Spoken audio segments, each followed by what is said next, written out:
Hello everyone, welcome back to my YouTube channel.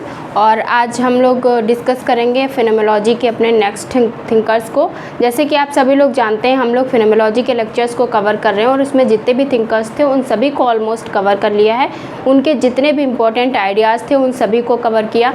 उसी के साथ साथ उनके जो भी कॉन्सेप्ट थे, जो भी इम्पोर्टेंट बुक्स थी, उन सभी को कवर किया, जो आपके आने वाले एग्ज़ाम में काफ़ी हेल्पफुल रहेंगी। तो उसी तरह हम लोग अब उसमें हमने अल्फ्रेड शूट्स को अच्छे से किया था और हर्सल को किया था, क्योंकि इनके आइडियाज़ काफ़ी इंपॉर्टेंट थे। और अगर आप भी फिनोमेलॉजी को जानना चाहते हैं तो आपका भी सबसे पहले आपको सीक्वेंस में ही पढ़ना पड़ेगा, तभी आपको चीज़ें बहुत ही अच्छे से समझ में आएंगी। तो अगर आपने भी उन सभी थिंकर्स को पढ़ लिया है तो ही आप इसको देखेंगे तो आपको अच्छे से समझ में आएगा, क्योंकि इनके आइडिया ऑलरेडी बाकी लोगों के आइडियाज़ से काफ़ी इन्फ्लुएंस रहे हैं। तो इसलिए इनका जो भी लेक्चर रहेगा वो उनसे रिलेटेड रहेगा। तो मेरी आपसे रिक्वेस्ट रहेगी कि अगर आपने उनके आइडियाज़ को नहीं देखा है तो पहले उनको देख लीजिए, तब इनको करिए, तो आपको और अच्छे से समझ में आएगा। क्योंकि कुछ उनके टर्म्स को जो इन्होंने यूज़ किया है तो फिर मैं उन्हें दोबारा अब एक्सप्लेन नहीं करूँगी, क्योंकि मैं ऑलरेडी एक्सप्लेन कर चुकी हूँ। तो अगर आप वो देख चुके होंगे तो आपको ज़्यादा अच्छे से समझ में आएगा। और जब भी हम किसी थिंकर्स को पढ़ते हैं तो आपका जो कर्तव्य बनता है वो ये बनता है कि उनके इम्पोर्टेंट आइडियाज़ को समझें। जो भी नई बुक्स हम बताते हैं उनको लर्न करें, क्योंकि वही आपको एग्ज़ाम में अच्छे मार्क्स गेन कराने में हेल्प करेंगी। और आजकल के जो एग्ज़ाम हैं वो इतने ज़्यादा डिफ़िकल्ट बनने वाले हैं, क्योंकि कंपटीशन बहुत ज़्यादा हो गया है। तो अब आपको भी वैसे ही प्रिपरेशन करनी पड़ेगी कि आप जो भी नए आइडियाज़ हैं उनको कैच कर पाएँ, क्योंकि जो आता रहता है वो रिपीट होना तो बहुत मुश्किल है। अब जो भी पेपर आएगा वो ज़्यादातर पॉसिबिलिटी है जो कॉन्सेप्ट या जो बुक्स नहीं पूछी गई हैं वो पूछे जाएँ, क्योंकि आपके सिलेबस तो सेम रहेगा। सिलेबस में जो थिंकर्स हैं वो आएंगे, पर उनके वो आइडियाज़ शायद जो नहीं आए हैं वो पूछे जाएँ। तो इसलिए आप भी ये कोशिश करिए कि जो नए आइडियाज़ हैं उनको अच्छे से समझने की कोशिश करिए, और उन्हीं के साथ साथ में उनकी जो भी इम्पोर्टेंट बुक्स हैं उनको समझिए। तो हम शुरू करेंगे अपना लेक्चर आज, जो पीटर बर्जर एंड लैकमैन का जो सोशल कंस्ट्रक्शन ऑफ रियलिटी है उस पर हमारा मेनली बेस्ड रहेगा। लेकिन हम इसमें सबसे पहले पीटर बर्जर की बुक्स को डिस्कस कर लेते हैं। तो चलिए हम लोग लर्न करते हैं इनकी बुक्स को। इनकी काफ़ी इंपॉर्टेंट बुक्स हैं, तो हम सारी जितनी पॉसिबल होगा उतनी यहाँ पे शेयर करेंगे, लेकिन कुछ जो बहुत ज़्यादा इंपॉर्टेंट है वो आप लर्न कर लीजिए। तो पहले मैं वो यहाँ पे मेंशन कर रही हूँ जो बहुत ज़्यादा इंपॉर्टेंट बुक्स हैं। तो चलिए आप भी साथ ही साथ देखते रहिए कि आपको कौन कौन सी आती हैं और कौन कौन सी आपको रिवाइज़ करनी है या अपनी डायरी में नोट करना है। तो चलिए इनकी जो हम पहली बुक लिख रहे हैं वो है इन्विटेशन टू सोशियोलॉजी। ये तो आप जानते ही होंगे, क्योंकि आपने भी पढ़ा होगा तो आपको ये पता होगा और इसको कुछ बताने की नीड नहीं है। इन्विटेशन टू सोशियोलॉजी तो आप सभी को पता है, एग्ज़ाम में आती रहती है। नेक्स्ट है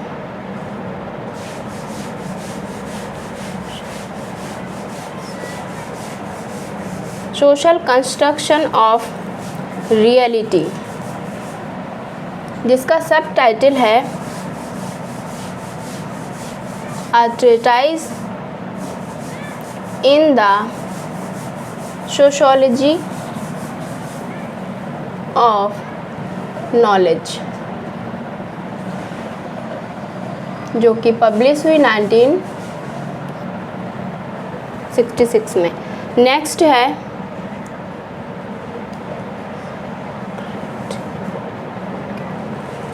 सेक्रेट कैनोपी। सेक्रेट कैनोपी भी काफ़ी इम्पोर्टेंट है और ये भी आपके एग्ज़ाम में काफ़ी पूछे जाने की पॉसिबिलिटी है। नेक्स्ट है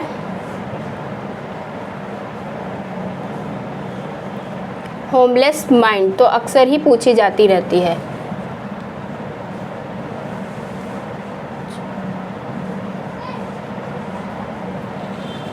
और उसके बाद है पिरामिड्स ऑफ सैक्रिफाइस।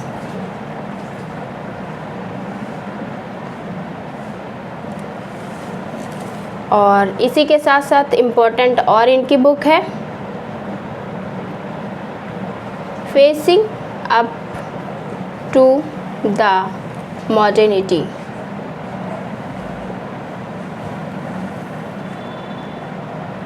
उसके बाद है war over the family.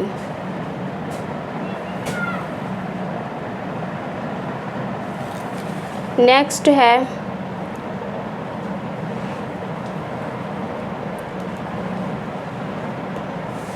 Capitalist revolution.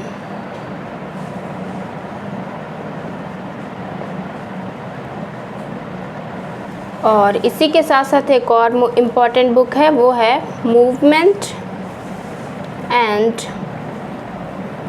Revolution.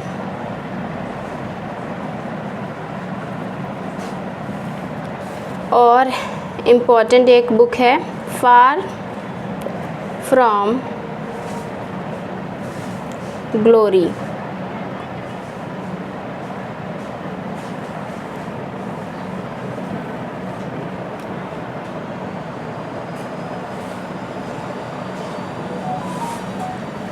Far glory, far glory है, जो कि पब्लिश हुई 1992 में। नेक्स्ट है सोशियोलॉजी,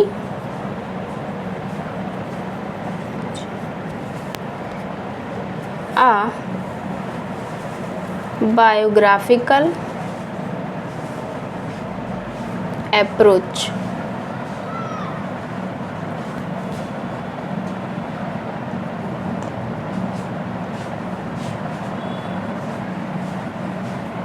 नेक्स्ट है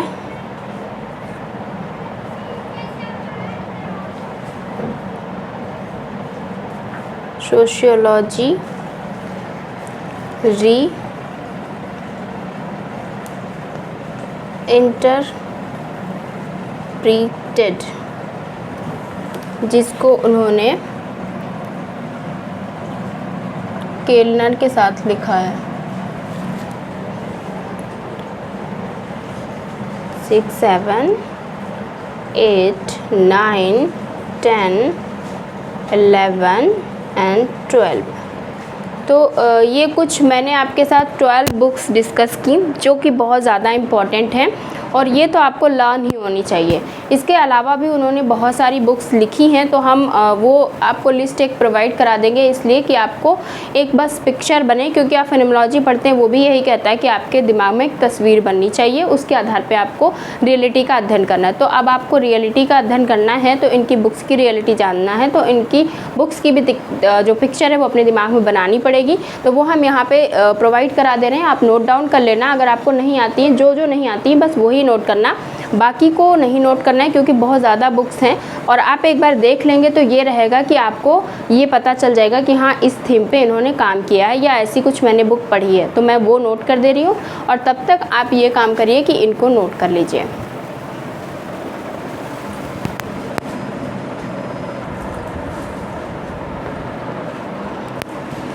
ओके, मैंने यहाँ पे बहुत ज़्यादा बुक्स मेंशन कर दी हैं, क्योंकि वो सारी ही बुक्स जो हैं वो आपको लर्न नहीं करनी है, लेकिन एक बार आपको देखनी है, क्योंकि हो सकता है एग्ज़ाम में आ जाए और पता नहीं कब आपके दिमाग में कौन सी बुक सेट हो जाए और फिर वहाँ पे आपको रिकॉल हो जाए कि हाँ ये मैंने पढ़ी थी लेक्चर में, तो आपको अच्छे से याद हो जाएगी।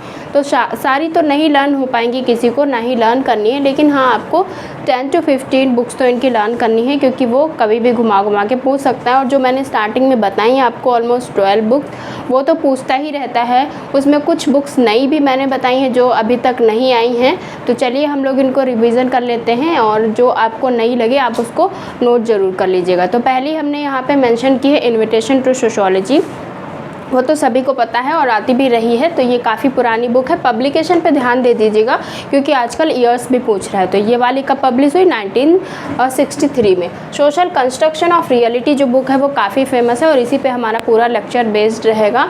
तो ये वाली बुक जो थी, इसमें इसका जो सब टाइटल था वो भी क्या पता पूछ ले, क्योंकि अभी तक पूछा नहीं है, तो इसलिए मैंने मेंशन किया है a treatise in the sociology of knowledge, जो कि 1966 की है। और ये वाली बुक का सब टाइटल सोशियोलॉजी ऑफ नॉलेज का है। तो हम आगे इसमें जो बात करेंगे वो सोशियोलॉजी ऑफ नॉलेज से ही हमारा लेक्चर शुरू होगा, तो इसलिए मैंने और इसको हाईलाइट कर दिया ताकि आपको ध्यान रहे कि हाँ इस पे कुछ बात हमने की थी।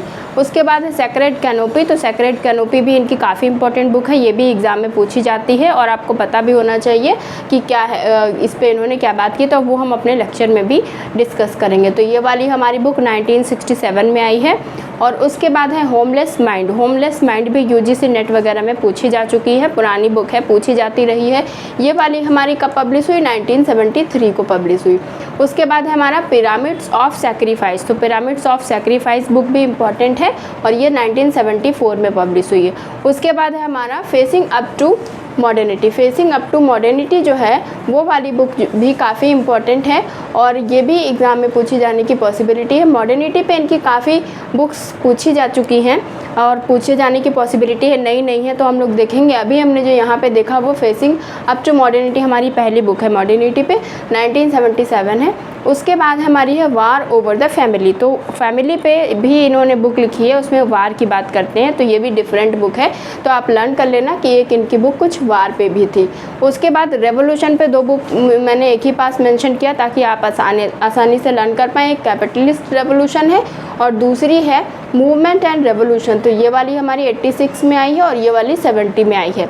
तो ईयर्स भी लर्न करते चलना, क्योंकि आजकल ईयर्स सीक्वेंस सब कुछ पूछता है, तो आपको प्रॉब्लम ना हो। उसके बाद है हमारी आ फार ग्लोरी। तो आ फार ग्लोरी जो बुक है ये वाली इंपॉर्टेंट है, मुझे नहीं लगता कहीं पूछी गई है अभी तक और आएगी तो आप गेस भी नहीं कर पाएंगे, तो इसको लर्न कर लेना। आ फार ग्लोरी 1992 की बुक है। उसके बाद सोशियोलॉजी, आ बायोग्राफिकल अप्रोच जो है वो बी बर्जर के साथ लिखा है। उसके बाद सोशियोलॉजी रीइंटरप्रेट जो है वो एच केलनर के साथ बुक लिखी है। तो ये 2 बुक भी मैंने डिस्कस कर दी कि ये किसी और के साथ इन्होंने लिखी हैं। उसके बाद है रिडिमाइनिंग लाफ्टर, ये है 1977 की। तो ये भी काफ़ी अलग बुक है, मुझे लगता है कि पूछी जा सकती है। रिडीमिंग लाफ्टर पूछी जा सकती है, आई भी नहीं हो, और इस तरह से आप देखेंगे कि इस पे लाफ्टर पे भी इनकी बुक है, तो क्या पता आ जाए तो आप गेस ना कर पाएँ। उसके बाद है आ र्यूमर ऑफ एंजल्स। तो र्यूमर पे भी इन्होंने बुक लिखी है, तो ये भी काफ़ी अलग है, मुझे नहीं लगता कि कहीं मेंशन होगी, या आप आसानी से इसे फाइंड आउट कर सकते हैं।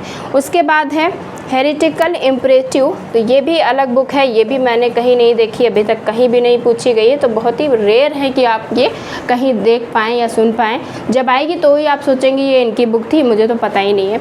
तो ये वाली 1979 में है। उसके बाद अगेन मॉडर्निटी पे दूसरी बुक हमें मिली, modernity pluralism and the crisis of meaning. तो मीनिंग तो आप जानते हैं कि मीनिंग अगर चेंज हुआ तो बहुत ज़्यादा क्राइसिस हो जाएगी, इस तरह से लर्न करिएगा। पीटर बर्जर ने एक मॉडर्निटी के साथ लिखा था कि मीनिंग में किस तरह से क्राइसिस है, मीनिंग समझ में नहीं आती है, तो ऐसे लर्न करेंगे modernity pluralism and crisis of meaning. मुझे लगता है अच्छी ट्रिक मैंने बताई होगी, आपको समझ में आ गया होगा कि मॉडर्निटी में मीनिंग की बहुत क्राइसिस है, मतलब समझ में नहीं आता, कोई कहना और चाहता है, समझ कुछ और आ जाता है, ऐसे लर्न करेंगे। उसके बाद है मेनी अल्टर्स ऑफ मॉडर्निटी। तो यहाँ पे भी मॉडर्निटी के पे ही बुक है, तो 1, 2 और 3 हमको 3 बुक मिली मॉडर्निटी पे, तो ये भी काफ़ी इम्पॉर्टेंट है।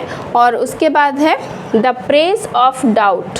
द प्रेस ऑफ डाउट भी बुक है, तो ये भी अलग है। ये अलग अलग जो की पॉइंट मिल रहे हैं, इसीलिए हमने आपके साथ ये इतनी लंबी लिस्ट शेयर की है, ताकि आप ये की पॉइंट पकड़ के बुक्स को लर्न कर पाएँ।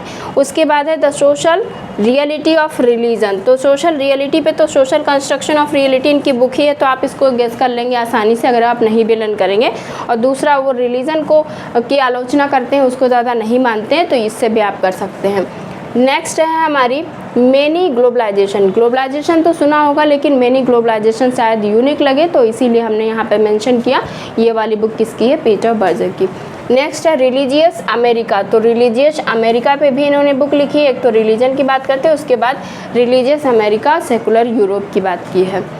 क्वेश्चन ऑफ फेथ, क्योंकि फेथ किस पे भरोसा किया जाए, तो वही है ना, रियलिटी हमें पता नहीं चल पाती है, तो रियलिटी पे उन्होंने काफ़ी कुछ लिखा है ऑलरेडी कि किस तरह से रियलिटी बनती है, तो इसीलिए उन्होंने कहा क्वेश्चन ऑफ फेथ, किस पे भरोसा किया जाए। तो ये सब हम आपको ट्रिक बता रहे हैं कि आपको लर्न हो पाए। तो फेथ पे भी इनकी बुक है। और उसके बाद दूसरी फेथ पे जो है वो faith and development a global perspective. तो 2 बुक किस पे हो गई? फेथ पे, 2 हो गई रेवोल्यूशन पे।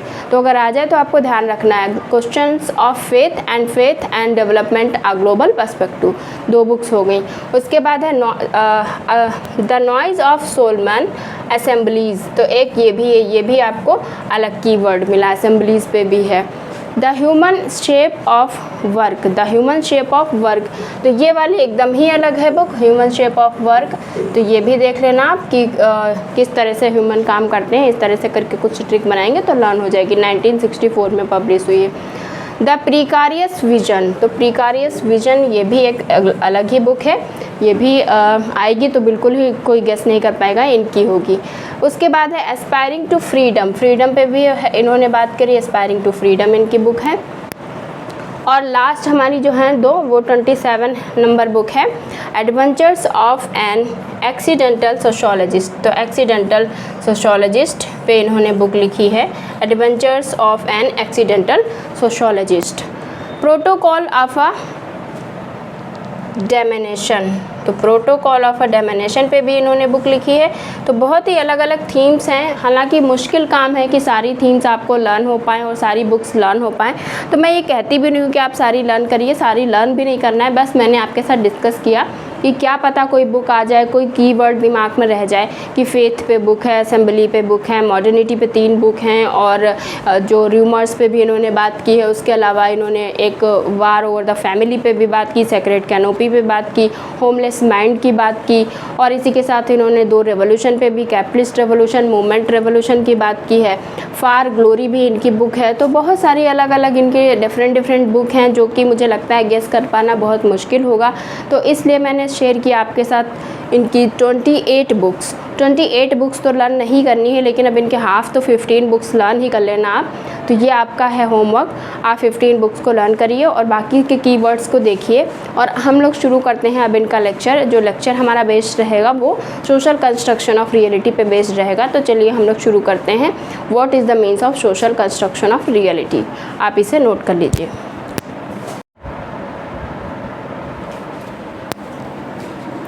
चलिए हम लोग पढ़ेंगे मेन थ्योरी, और मेन थ्योरी हमारी जो है वो है सोशल कंस्ट्रक्शन ऑफ रियलिटी।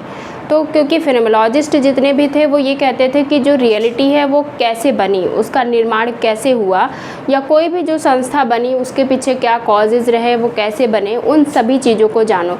यही फिनोमेनोलॉजिस्ट बोलते थे, यही शूट्स ने बोला, और इसी तरह की बात कुछ हर्शल ने भी की थी। तो वो सब आप अगर लगातार देख रहे हैं तो आपको समझ में ही आ गया होगा। तो यही इससे आगे बढ़कर इन्होंने बात की कि किस तरह से जो रियलिटी है वो कैसे बनती है। तो इसलिए इन्होंने जब उसका पता लगाने की कोशिश की तो इनको क्या पता चला कि जो रियलिटी है उसको कंस्ट्रक्ट कौन करता है। तो कंस्ट्रक्ट कौन करता है, वो करता है समाज, यानी समाज ही है जो वास्तविकता को बनाता है। जैसे कि वो हमने पहले ही बताया था, जो नेचुरल एटीट्यूड होते हैं तो वो लोग मान लेते हैं कि समाज ने ये बात कही तो ये सत्य है, फिर हम उस पर कोई क्रॉस क्वेश्चन नहीं लगाते। तो इन्होंने कहा रियलिटी को कौन कंस्ट्रक्ट करेगा, सोसाइटी कंस्ट्रक्ट करता है। वो कैसे करता है, वो सारी चीज़ें हम लोग डिटेल में पढ़ेंगे और यही हमारे लेक्चर का आधार रहेगा। तो इसमें इन्होंने क्या कहा, सोशल कंस्ट्रक्शन ऑफ रियलिटी, यानी वास्तविकता का सामाजिक निर्माण कैसे होता है, ये हम लोग समझने की कोशिश करेंगे। तो रियलिटी को पता लगाना एक बहुत ही मुश्किल काम होता है, और रियलिटी सोसाइटी में कैसे बनती है वो हम लोग समझने की कोशिश अगर करें, तो जब हम रियलिटी की बात करते हैं तो इसको बनाया किसने, समाज ने। अब समाज में ये रियलिटी आई कैसे, तो जो पीटर बर्जर हैं वो हमने आपको पहले ही बताया था कि जो इनकी बुक है उसका सब टाइटल क्या था, सोशियोलॉजी ऑफ नॉलेज था। तो उन्होंने कहा हम इसको किसके आधार पे समझेंगे, सोशियोलॉजी ऑफ नॉलेज के आधार पे समझेंगे, सोशियोलॉजी ऑफ नॉलेज, यानी हम इसको ज्ञान के समाजशास्त्र के आधार पे समझेंगे।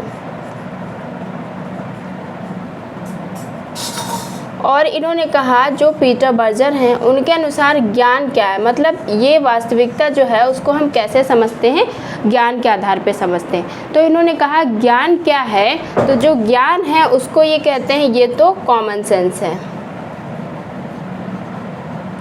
कॉमन सेंस का मतलब क्या होता है, जो दिन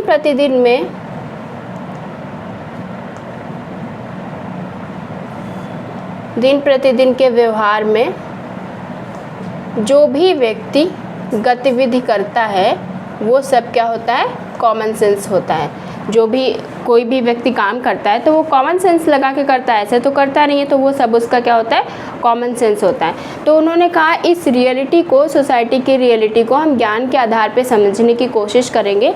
और वो ज्ञान का जो समाजशास्त्र है वो उसमें वो बात करते हैं कि ज्ञान जो होता है वो एक कॉमन सेंस होता है, और कॉमन सेंस अगर हम समझें क्या होता है तो वो दिन प्रतिदिन के व्यवहार में जो भी हम एक्टिविटी करते हैं वो कॉमन सेंस के आधार पे करते हैं। जैसे कि अगर हम बात करें कि जो भी हमारा परंपरागत किसान है वो क्या करता है, खेती करता है, तो इसके लिए वो उसने कोई बहुत बड़ी वो ट्रेनिंग नहीं ली होती है, लेकिन फिर भी वो बहुत स्पेशलाइज्ड होता है, उसको सब कुछ पता होता है कितने हमको इसमें बीज डालने हैं, कितना हमारा इसमें मुनाफा होगा, कितना हमको इसमें प्राप्त होगा, जो भी हमारा खेती का जो बेनिफिट होगा वो कितना होगा, उसे सब कुछ पता रहता है। तो कैसे पता रहता है उसको, ये सब खेती के बारे में वो जो जानता है वो कॉमन सेंस के आधार पे उसको सब चीज़ें पता होती हैं, क्योंकि वो बहुत दिन से वो सब चीज़ें कर रहा होता है, तो वो सब सीख चुका होता है अपने पर्सनल एक्सपीरियंस के आधार पर। और जो हमने सबसे पहले लेक्चर में डिस्कस किया था हस्टल के, तो उसमें हमने क्या बताया था, जब भी आपको कोई प्रकट दर्शन करना है तो अपने अनुभव के आधार पर उन चीज़ों को सीखना है, तभी उसको सत्य मानना है। तो रियलिटी क्या हो गई, रियलिटी को कंस्ट्रक्ट किसने किया, सोसाइटी ने। और वो किस तरह से रियलिटी बनी, जो दिन प्रतिदिन का हमने व्यवहार किया, उसमें जो भी एक्टिविटी की वो अपने एक्सपीरियंस के आधार पे जो सीखा उससे पता चला हमको रियलिटी ये है। तो जो ये रियलिटी है सोसाइटी में कैसे बैठती, तो समाज हमको सिखाता है सोशलाइजेशन से और एजुकेशन के माध्यम से। जब हम इंटरेक्शन करते हैं किसी से तो हमें पता चलता है कि ये चीज़ सही है, ये चीज़ गलत है, हमको ये करना है, ये नहीं करना है।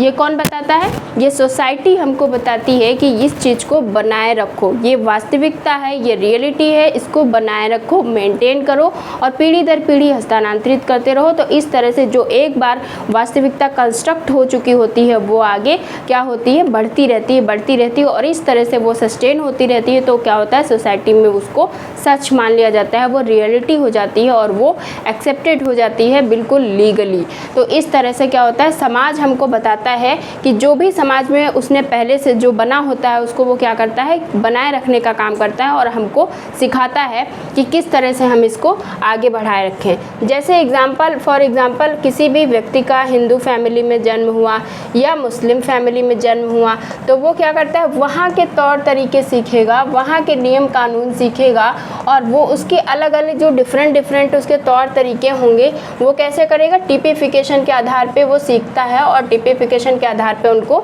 अपने प्रारूपों के आधार पे उनको क्या करता है, अलग अलग उसमें बांट लेता है कि हमको कैसे व्यवहार करना है और किस तरह से ये रियलिटी समाज में जो सस्टेन हो जाती है, फिर वो वही आगे बढ़ाते रहते हैं। जो हिंदू फैमिली के लोग होंगे वो अपने ट्रेडिशनल जो वैल्यूज़ होंगे उनको फॉलो करेंगे, मुस्लिम फैमिलीज़ वाले अलग करेंगे, क्रिश्चियन वाले अलग करेंगे, तो वो अलग अलग उसको बनाए रखेंगे। और ये रियलिटी जो होती है वो इतना ज़्यादा उसमें ताकत होती है कि वो कहीं भी रहे, लेकिन जो एक बार रियलिटी डेवलप हो जाती है फिर उसको वो सस्टेन करे रहता है। जैसे मान लीजिए कोई भी इंडियन कल्चर है, इंडियन कल्चर किसी व्यक्ति ने सोशलाइजेशन से, इंटरेक्शन से सीखी। अब ये व्यक्ति जिसने भी इंडियन कल्चर को सीखा है वो किसी भी काम से अमेरिका में जाकर रहता है, तो यहाँ पे इसने क्या सीखा, अतिथि देवो भव होता है, हमें अतिथि का सम्मान करना है। अब वो जब वहाँ जाके रहता है तो ये अतिथि देवो भव वहाँ भी नहीं भूलता है और वहाँ भी जाकर अपने जो अतिथि हैं उनका सम्मान करता है, क्योंकि उसने अपने इंडियन कल्चर को फॉलो किया, उसने सीखा है इंटरेक्शन से, सोशलाइजेशन से। ये सोसाइटी की रियलिटी है, इसने इसको सीखा है, ये इसको सस्टेन करेगा और आगे अपने बच्चों को भी बताएगा कि ये रियलिटी है, हमें अतिथि का सम्मान करना है, क्योंकि वो देवता के समान होते हैं। तो वो वहाँ जाके भी अपनी कल्चर को बनाए रखता है। और इसी तरह ये जो सोसाइटी की जो रियलिटी होती है वो कंस्ट्रक्ट होती है और वो आगे बढ़ती रहती है पीढ़ी दर पीढ़ी। फिर जितने भी लोगों का जन्म होता है वो सभी उन रियलिटी को सीखते जाते हैं और फिर अपनी पीढ़ी को आगे बढ़ाते जाते हैं। तो इस तरह से जो भी वास्तविकता बनी होती है वो आगे बढ़ती है और इसका निर्माण कौन करता है, समाज करता है। इस वास्तविकता का निर्माण कौन करेगा? समाज करता है, सोसाइटी करता है, इसीलिए सोशल कंस्ट्रक्शन ऑफ रियलिटी है।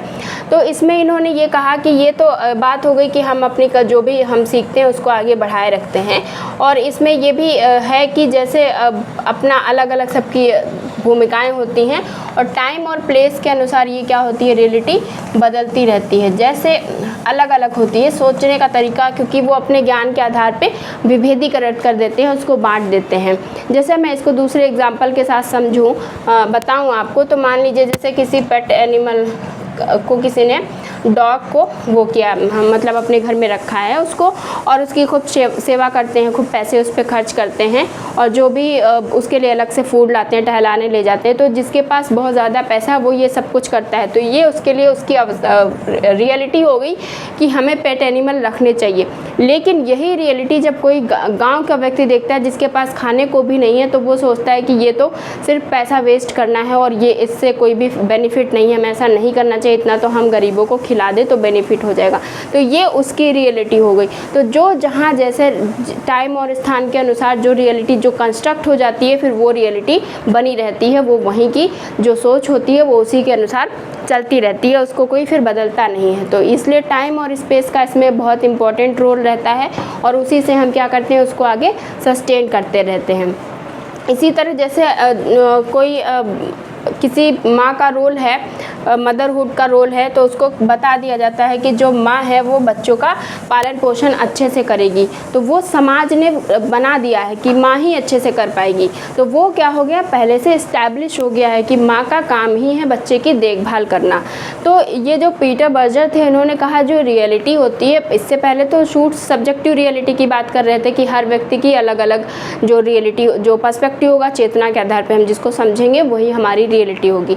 लेकिन पीटर बर्जर ने कहा रियलिटी एक तरह की नहीं होती, ये जो रियलिटी होती है वो दो तरह की होती है। वो दो तरह की कौन सी है? उन्होंने कहा एक तरफ तो ऑब्जेक्टिव रियलिटी है और एक तरफ सब्जेक्टिव रियलिटी है। तो उन्होंने कहा ये दो तरह की जब रियलिटी हैं तो हम इसको कैसे, मतलब ये दोनों आपस में मीडिएट करती हैं और किस तरह से जो सोसाइटी की जो कंस्ट्रक्शन होती है वो कैसे रियलिटी बनती है, उसमें इन्होंने बताया। इसको जानने की कोशिश की कि जब ऑब्जेक्टिव और सब्जेक्टिव दो तरह से रियलिटी हैं तो हम उसको किस तरह से एक वास्तविकता के रूप में देख सकते हैं। तो ऑब्जेक्टिव रियलिटी की जब वो बात करते हैं तो उसमें जैसे कि ऑब्जेक्टिव रियलिटी में हमारा सन हो गया, मून हो गए, स्टार हो गए, जो सब जगह सेम रहते हैं, टाइम और प्लेस के अनुसार चेंज नहीं होते हैं, सभी के लिए वो सत्य होता है। तो ये ऑब्जेक्टिव रियलिटी हो गई। और अगर जब बात हम करें सब्जेक्टिव रियलिटी की, तो इसमें क्या हो गया, जैसे मान लीजिए जो भी सोसाइटी होती है वो क्या करती है, हर व्यक्ति को एक टाइटल दे देती है। तो इस टाइटल में जैसे मान लीजिए आपका जॉब का टाइटल दे दिया गया, आपकी जॉब है टीचर आप हैं, तो ये आपकी जॉब हो गई। कोई मदर है वो अपना काम करेंगी, या जो भी हैं तो वो अपनी भूमिका के अनुसार, मतलब रोल, जो भी परिस्थिति और रोल होता है, स्टेटस एंड रोल के अनुसार वो काम करते हैं और उसके अनुसार वो रियलिटी होती है। तो जैसे सब्जेक्टिव रियलिटी इस तरह से होगी, जब टीचर है तो वो क्या करेगा, अपना पढ़ाने का काम करेगा, तो ये उसका काम हो गया, इसके अलावा वो कहीं जाके कुछ और नहीं करेंगे, अपना अच्छे से टीचिंग कर रहे हैं। और इसी तरह जो माँ है वो अपनी भूमिका निभा रही हैं, तो उनके लिए वो रियलिटी हो गई। तो ये सब्जेक्टिव रियलिटी जो होती है वो हमें समाज बताता है कि तुम्हारा ये काम है, ये तुम्हारी रियलिटी है और तुम्हें इस तरह से करना है। वो हम सीखते कैसे हैं, सोशलाइजेशन से, इंटरेक्शन से, और इस तरह से हम सीखने के बाद अपनी आने वाली पीढ़ी को भी बताते हैं कि अगर आप टीचर बनोगे तो आपको ऐसे पढ़ाना है, इस तरह से बच्चों का एंटरटेनमेंट करना है, उनकी सारी क्वेरीज़ को सुनना है। सारी चीज़ें हम अपनी आगे आने वाली पीढ़ी को भी बताते हैं और खुद भी लागू करते हैं, क्योंकि ये सोसाइटी की रियलिटी होती है। तो इस तरह से हमने यहाँ पे समझा ऑब्जेक्टिव रियलिटी, सब्जेक्टिव रियलिटी, और किस तरह से इसका निर्माण समाज ने किया वो हमने समझा।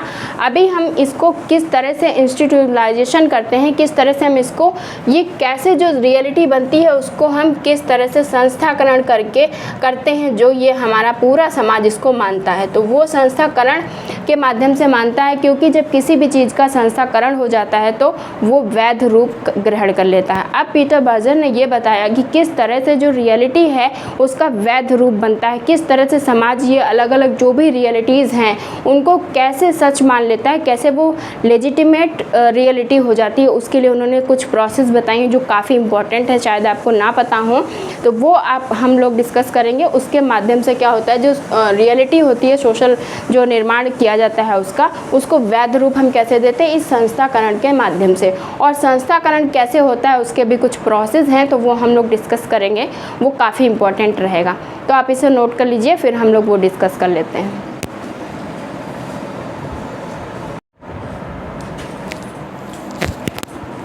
ओके, अब हम लोग आगे डिस्कस करते हैं कि किस तरह से जो रियलिटी है वो कैसे लेजिटिमेट हो जाती है, कैसे उस सारी रियलिटी को सभी लोग एक्सेप्ट करते हैं सोसाइटी में। क्योंकि उन्होंने दो तरह की रियलिटी बताई, ऑब्जेक्टिव एंड सब्जेक्टिव रियलिटी। अब सवाल ये उठता है कि किस तरह से जो सब्जेक्टिव मीनिंग होता है, किसी भी व्यक्ति का जो पर्सनल मीनिंग है, वो कैसे ऑल ओवर लोग उस चीज़ को फॉलो कर रहे हैं, कैसे वो सोसाइटी ने उसको कंस्ट्रक्ट कर दिया, मतलब वो सामाजिक वास्तविकता कैसे बन गई। तो इसलिए उन्होंने बताया कि जब भी कोई चीज़ सभी लोग एक्सेप्ट करते हैं, मतलब यूनिवर्सली जब एक्सेप्टेड हो जाती है, तो उसके पीछे कई कॉजेज़ रहते हैं। वो क्या कॉजेज़ रहते हैं, वो कौन कौन से स्टेप रहते हैं जिसके थ्रू जो रियलिटी होती है वो ऑब्जेक्टिव बन जाती है। क्योंकि जो ऑब्जेक्टिव रियलिटी होती है वो तो सभी को पता रहती है, जैसे मैंने आपको बताया मून हो गया, स्टार हो गया, उस पर कोई सवाल नहीं उठाएगा। लेकिन जो सब्जेक्टिव रियलिटी है, जो मैंने आपको बताया, टाइम और प्लेस के अनुसार चेंज होती। कोई पेट एनिमल को अच्छा मान रहा है, कोई क्या मान रहा है कि वो तो उसके लिए ठीक नहीं। तो जिसकी जितनी कैपेसिटी है, जिसकी जो जिस माहौल में रह रहा है, जो जिसने सोशलाइजेशन के माध्यम से सीखा है, वो वही मानेगा। तो ऑब्जेक्टिविटी होती क्या है, जब पहले से ही कोई चीज़ निर्धारित होती है कि ये है, जो सत्य होती है उसको, जो पहले से ही हमें सही दिखाई देती है, प्रतीत होती है कि ये करेक्ट है, तो वो हमारे लिए ऑलरेडी ऑब्जेक्टिव हो जाता है। तो सोसाइटी में जितनी भी चीज़ें बनी बनाई हैं, जो पहले से बन चुकी हैं, जिनको समाज ने मान्यता दे दी है, वो हमारे लिए क्या हो जाती है, एक ऑब्जेक्टिव रियलिटी का काम करती है। फिर हम उस पर सवाल नहीं करते हैं। और वो हम सीखते कैसे हैं, सोशलाइजेशन से, इंटरेक्शन से। और उसमें सबसे बड़ा जो एक रोल होता है वो किसका होता है, लैंग्वेज का, भाषा का बहुत बड़ा रोल होता है। क्योंकि वो ही हमें बताती है कि क्या सही है, क्या गलत है, और इसका क्या मीनिंग है। शेयर्ड मीनिंग जो हम लोगों ने पढ़ी थी अल्फ्रेड टूट्स में, वो बहुत इंपॉर्टेंट रोल निभाती हैं। उसके साथ ही साथ जो टिपिफिकेशन होता है, हम टिपिफिकेशन के आधार पे क्या करते हैं, अलग अलग टाइप बना लेते हैं, अलग अलग प्रारूप में जो वास्तविकता होती है उसको बांट देते हैं, और फिर हम उनको भूमिकाओं और परिस्थितियों के माध्यम से समझते हैं कि इनकी ये भूमिका है, इनकी ये भूमिका है, इनको ये करना है, अपनी भूमिका की अपेक्षा के जो भी अनुसार काम होगा वो ये करेंगे। तो उसको हम एक अलग अलग उसमें मंडेन वर्ड में रहकर सीखते हैं। क्योंकि जो रियलिटी होती है वो कैसे एक वैध रूप धारण करती है, जब हम सोसाइटी में रहते हैं तो क्या होता है, धीरे धीरे, मतलब हमें कोई भी चीज़ कैसे पता चलती है, दिन प्रतिदिन की लाइफ में जब हम कोई काम करते रहते हैं और रेगुलरली वो जब काम होता है तो हम क्या करते हैं, हमको वो लगता है, वो हमारी हैबिट में आ जाता है। जब दिन प्रतिदिन कोई काम होता है, इसके दिन प्रतिदिन के व्यवहार का जब हम अध्ययन करेंगे तो वो जब भी कोई काम होता है फिर वो हमारी हैबिट में आ जाता है। तो जब हैबिट में आ जाता है तो हमें क्या होता है, ये तो रोज़ ही होता है, ये तो रोज़ ही होता है। फिर वो क्या होता है, जब हम उसको रेगुलर देखते हैं तो फिर वो हमें ऑब्जेक्टिव लगने लगता है, यानी सच लगने लगता है। क्योंकि सच जो ऑलरेडी छुपता नहीं है, तो बार बार चीज़ जब रिपीटेशन होता है किसी चीज़ का तो क्या होता है, वो एक ऑब्जेक्टिव हमें लगने लगता है। और इस तरह से जो व्यक्ति का सब्जेक्टिव मीनिंग होता है वो ऑब्जेक्टिव रियलिटी में चेंज हो जाता है। और वो काम कौन करता है, वो काम करता है सोसाइटी, यानी सोसाइटी ही कंस्ट्रक्ट करती है रियलिटी को, वही बताती है कि ये रियलिटी है। तो इस तरह से हमने अभी तक क्या समझा है, सोशल कंस्ट्रक्शन ऑफ रियलिटी, उसमें ऑब्जेक्टिव एंड सब्जेक्टिव रियलिटी, उसको हम समझते हैं सोशियोलॉजी ऑफ नॉलेज के माध्यम से, और उसमें हम कॉमन सेंस की बात करते हैं। और उसके आगे अब हम बात कर रहे हैं कि किस तरह से जो हमारे ऑब्जेक्टिव कंपोनेंट होते हैं रियलिटी के, वो कौन कौन से होते हैं।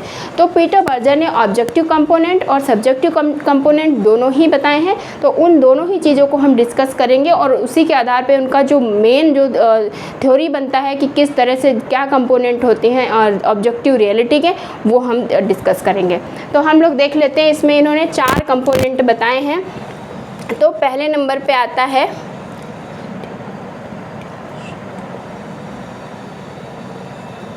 इंस्टीट्यूशनलाइजेशन, यानी संस्थाकरण।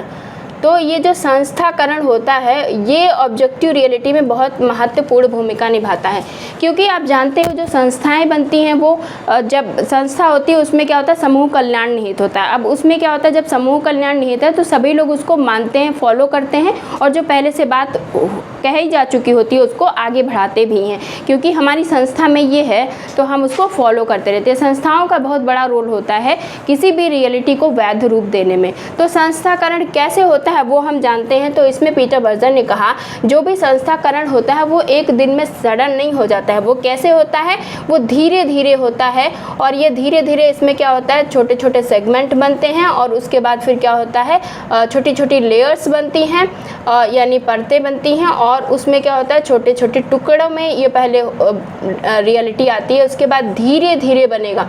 मतलब जैसे कोई भी मान लीजिए किसी चीज़ की रियलिटी है तो ये धीरे धीरे ऐसे ऐसे करके आएगी, और ये छोटे छोटे जो लेयर्स होंगे इन सेगमेंट में, उसके बाद ये क्या होगा, एक ऑब्जेक्टिव रियलिटी के रूप में निकल के आएगा। तो ये धीरे धीरे बनता है, रैंडमली कोई भी चीज़ ट्रुथ नहीं प्रूफ हो जाती है।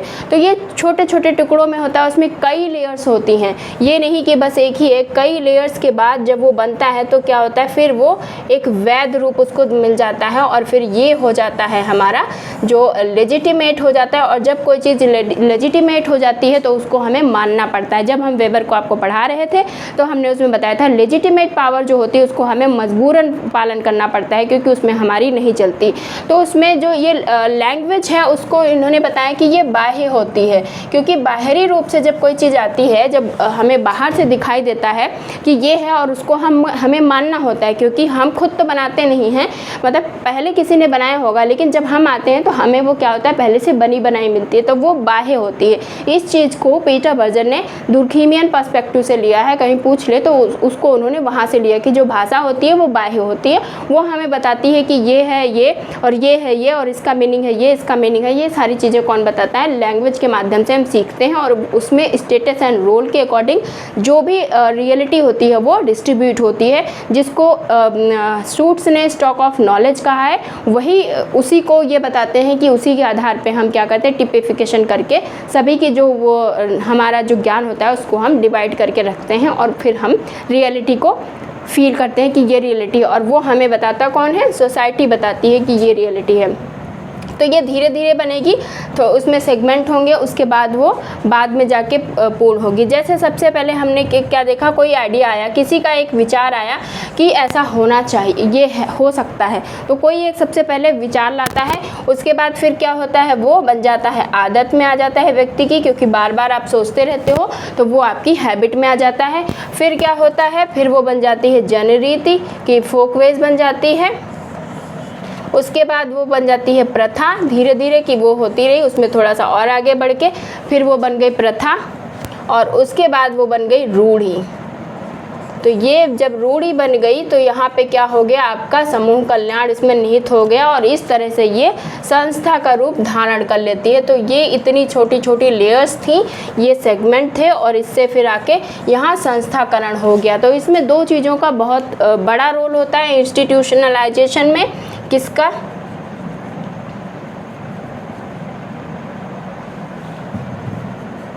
एक तो हैबिचुअलाइजेशन, क्योंकि हमारी हैबिट में आ जाता है, उसको धीरे धीरे हम क्या कर लेते हैं, अंतर्निहित इंटरलाइज्ड कर लेते हैं। और ये हम करते किसके माध्यम से हैं,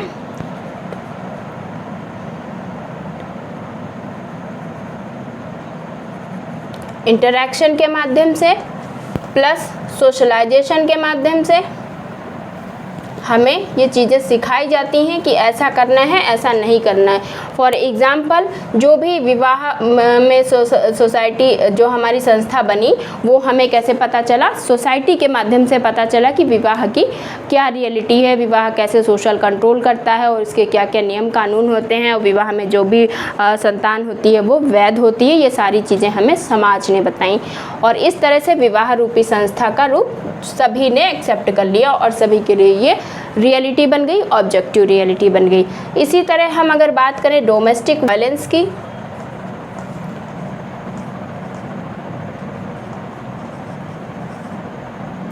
तो इसमें क्या होता है, ये पहले क्या हुआ, पहले किसी ने सोचा होगा कि डोमेस्टिक वायलेंस में कैसे ये होने लगा, कैसे ये समाज ने इसको स्वीकार कर लिया, क्योंकि पहले किसी ने सोचा होगा कि एक दो बार चलो ऐसा हुआ तो उसने एक्सेप्ट कर लिया, फिर उसने दूसरे को बताया कि कोई बात नहीं, ऐसा तो होता है, थोड़ा बहुत चलता है, थोड़ा बहुत एडजस्ट कर लो, तो उसने सीखा, फिर उसने भी एडजस्ट किया, फिर उसने किसी और को बताया, तो इस तरह से क्या हुआ, ये एक हैबिट में आ गया, धीरे धीरे हैबिट में आ गया। और फिर उसने सोचा ये तो होता ही है, मतलब पति जो पीटेगा, ये जो भी है, ये घर में इतनी छोटी छोटी बातें सब लगी रहती हैं, और इस तरह से क्या हुआ, डोमेस्टिक वायलेंस को सोसाइटी ने एक्सेप्ट कर लिया, फिर सोसाइटी में वो होने लगा, धीरे धीरे वो क्या हुआ, अंतर्निहित हो गया, और इस तरह से हैबिटलाइजेशन के माध्यम से जो भी ये था डोमेस्टिक वायलेंस, उसका संस्थाकरण हो गया, और फिर वो समाज में बना हुआ। तो ये सब कुछ धीरे धीरे हुआ, एक दिन में नहीं हो गए, इस पे सोच विचारने के बाद हुआ, और वो धीरे धीरे हैबिट में आ गया। नेक्स्ट जो उन्होंने इसका इम्पोर्टेंट कंपोनेंट बताया है वो है रोल।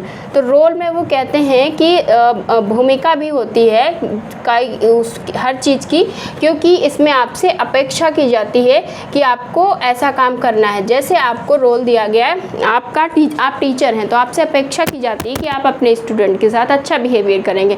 आपको माँ का रोल दिया गया, या आप एक माँ हैं तो आपका कर्तव्य है कि आप अपने बच्चे की देखभाल करें और अच्छे से उसको रखें। तो ये इस तरह से आपसे अपेक्षा की जाती है, जो भी आपका रोल है, चाहे वो टीचर हो, चाहे वो माँ हो, कुछ भी हो, आपको उसके अनुसार उसकी भूमिका निभानी है। तो ये क्या होता है, इम्पोर्टेंट कंपोनेंट है ऑब्जेक्टिव रियलिटी का। तो इस तरह से वो क्या हो जाता है, वेरीफाइड हो जाता है कि ये काम आपको करना है। उसके बाद थर्ड नंबर पे उन्होंने बात की है रेफिकेशन की। रेफिकेशन का मतलब होता है पदार्थीकरण या वस्तुकरण। तो इसमें ये है, इसका ये मतलब है, जब हम अमूर्त घटनाओं को एक पदार्थ की तरह देखते हैं या ऐसा सोचते हैं कि जो भी घटनाएं हैं वो एक ऑब्जेक्टिव रूप में कैसे आएंगी, तो उसमें रेफिकेशन की उन्होंने बात की। क्या पता पूछ ले कि क्या कंपोनेंट बताएं, इसलिए हम इस पर इतना डिस्कशन कर रहे हैं। तो उन्होंने कहा घटना, इनका भी हम जो सोसाइटी है, जो सोशल वर्ल्ड है, उसको हम ऑब्जेक्टिव रूप में देख सकते हैं, लेकिन हमें ये बिना भूले कि इसका निर्माण जो किया है वो किसने किया, मनुष्य ने किया, क्योंकि जो चीज़ें ये सब बनाई हैं वो किसने बनाई हैं, मनुष्य ने बनाई हैं। तो सोसाइटी का निर्माण, जो सोशल रियलिटी का निर्माण किया वो किसने किया, मनुष्य ने पहले किया है। तो इस तरह से हम कर सकते हैं इसमें, मतलब जो भी संसार है उसको हम ऑब्जेक्टिव रूप में देख सकते हैं, और इसका ऑब्जेक्टिव रियलिटी हमें तब पता चलेगी जब हमें ये पता हो, ये हमें ध्यान रहे कि इसका जो निर्माण है वो मनुष्य ने किया है। तो इस तरह से हम एक संसार को भी वस्तु के रूप में देख सकते हैं, और जब भी हम किसी चीज़ को वस्तुगत या ऑब्जेक्टिव रूप में देखेंगे तो वो क्या होगा, एक ऑब्जेक्टिव रियलिटी उससे निकल के आएगी। जो फोर्थ नंबर पे उन्होंने बात की, सबसे इम्पोर्टेंट वो है कि किस तरह से ये जो रियलिटी होती है उसको सब लोग एक्सेप्ट करते हैं। उसमें वो बात करते हैं लेजिटिमेशन की, और लेजिटिमेशन जो है वो बहुत इम्पॉर्टेंट कंपोनेंट है इनके में। तो लेजिटिमेशन का मतलब तो आप जानते हैं वैधीकरण, और कोई भी चीज़ जब वैध हो जाती है तो उसको पूरी सोसाइटी क्या करती है, स्वीकार कर लेती है, क्योंकि जब तक वो वैध नहीं होती है तब तक सभी लोग उसको एक्सेप्ट नहीं करते हैं। तो रियलिटी कैसे बनती है, इन 4 प्रोसेस के माध्यम से बनती है। उसमें पहले नंबर पे क्या आएगा, इंस्टीट्यूशनलाइजेशन, उसके बाद आएगा आपका रोल, फिर आएगा रेफिकेशन, और फिर आएगा आपका लेजिटिमेशन। तो इस तरह से हमने देखा कि ये 4 जो कंपोनेंट हैं वो ऑब्जेक्टिव कंपोनेंट हैं किसके, सोशल रियलिटी के। इसी तरह हम सब्जेक्टिव कंपोनेंट भी डिस्कस करेंगे, लेकिन अभी आप इतना नोट कर लीजिए। अब इसमें जो इम्पोर्टेंट चीज़ है वो हम डिस्कस करेंगे, क्योंकि इसके 4 लेवल्स भी बताए हैं। अब 4 जो लेवल्स बताए हैं लेजिटिमेशन के, वो शायद ही किसी बुक में मेंशन होंगे, तो उनको हम थोड़ा अच्छे से समझेंगे, इसलिए हमें थोड़ा स्पेस की नीड है। तो आप इसे नोट कर लीजिए, फिर हम इसके 4 लेवल्स ऑफ जो लेजिटिमेशन है वो डिस्कस कर लेते हैं।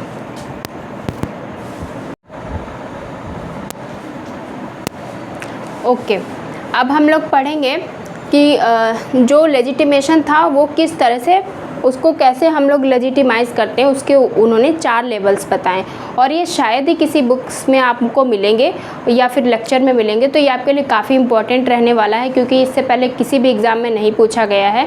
और मुझे नहीं लगता है कि शायद आपको पता हो या नहीं, अगर पता भी है तो भी इसको बहुत अच्छे से आपको समझना है, क्योंकि ये कंफ्यूज कर सकता है और ऑब्जेक्टिव क्वेश्चन इसका बहुत ही अच्छे से बन सकता है। और आज अभी तक ये किसी भी एग्ज़ाम में नहीं पूछा गया, चाहे कोई भी एग्ज़ाम हुआ हो, तो इसलिए बहुत ही इंपॉर्टेंट रहेगा। तो बहुत ही ध्यान से आपको समझना है, थोड़ा डिफ़िकल्ट भी हो सकता है।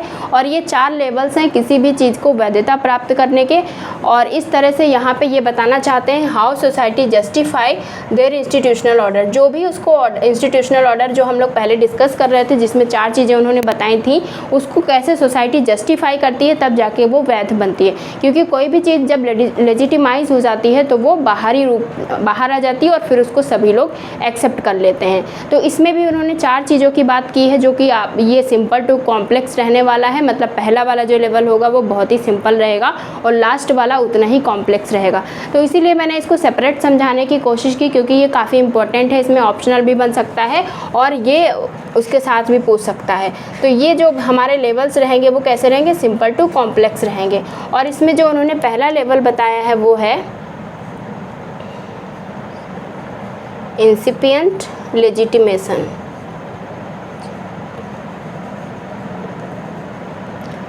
हिंदी में मतलब इसका हो जाएगा प्रारंभिक वैधीकरण। तो इसमें क्या होता है, और मैं सारे पहले मेंशन कर देती हूँ। दूसरा वाला है रूडिमेंट्री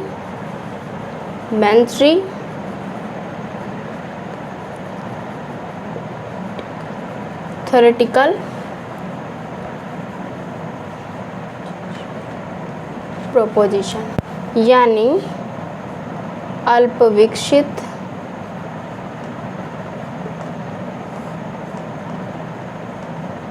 सिद्धांत प्रस्ताव। और तीसरा वाला है एक्सप्लिसिट। और चौथा वाला है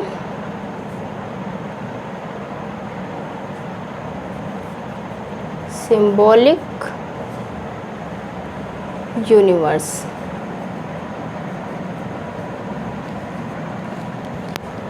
यानी प्रतीकात्मक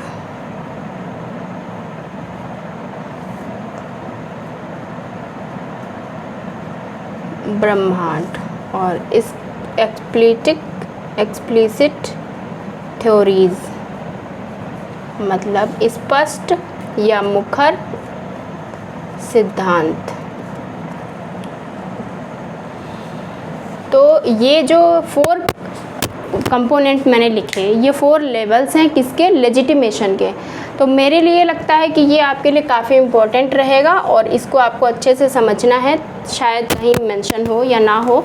और अगर ऐसे ऑप्शन बनेगा तो ये चारों ही दे देगा और इसमें से कोई एक दूसरा दे देगा, इंस्टीट्यूलाइजेशन दे देगा या हैबिचुअलाइजेशन दे देगा, तो आप सोचेंगे यही होगा और ये नहीं होगा, तब कंफ्यूज हो सकते हैं। तो इसलिए इनको अच्छे से समझ लेना। पहला वाला जो हमारा लेवल है इंसिपिएंट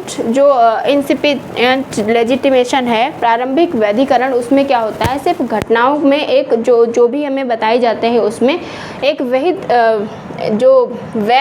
निहित अर्थ होता है, मतलब एक मीनिंग होता है उसमें।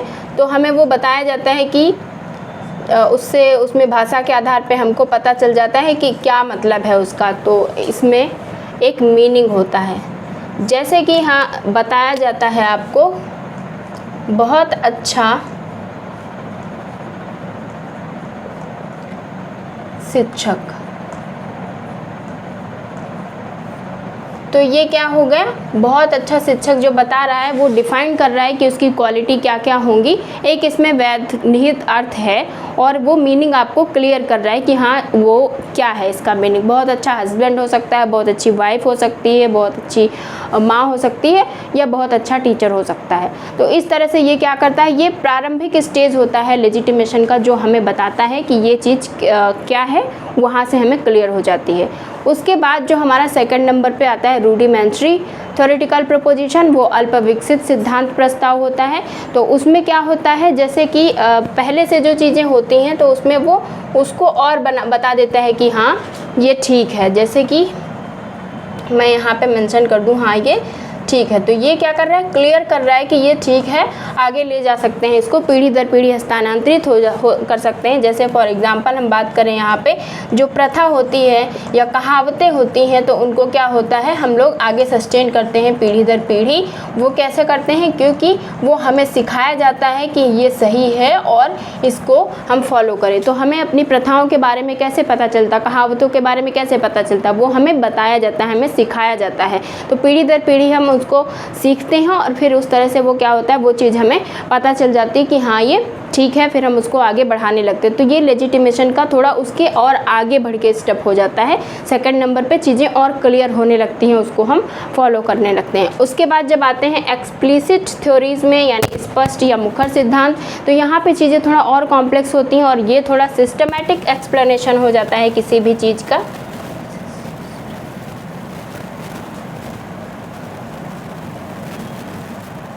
और इसमें क्या हो जाता है, कुछ विशिष्ट भूमिका और रोल के आधार पे चीज़ों को क्लियर किया जाता है। तो यहाँ पे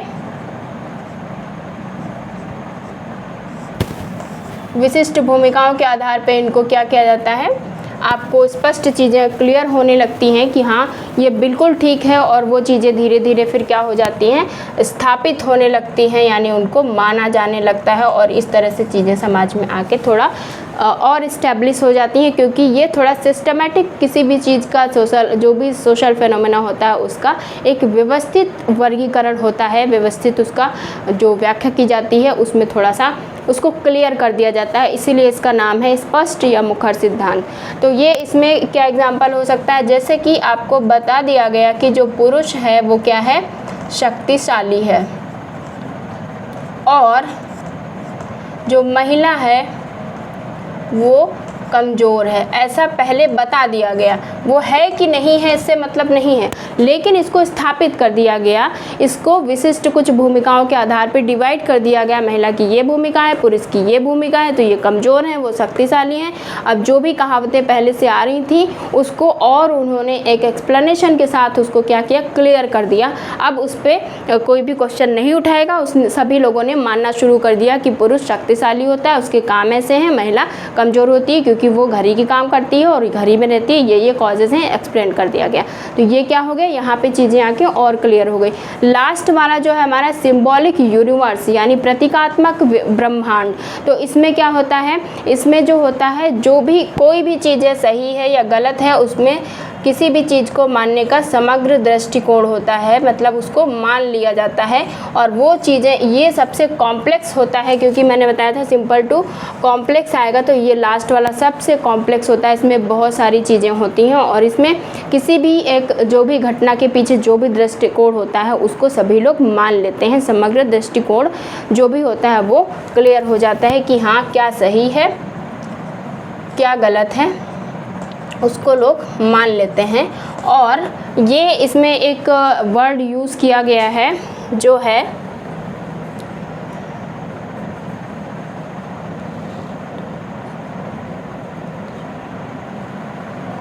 वेल्टानशून्य, जो कि जिसका मतलब होता है समग्र दृष्टिकोण या विश्वकोण। ये भी एक अच्छा वर्ड है।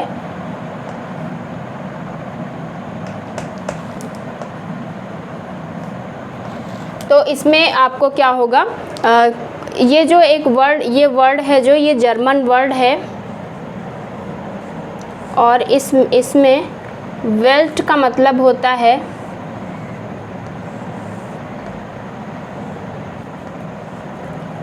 संसार या विश्व, और एंशांग का मतलब होता है दृष्टिकोण या अवलोकन।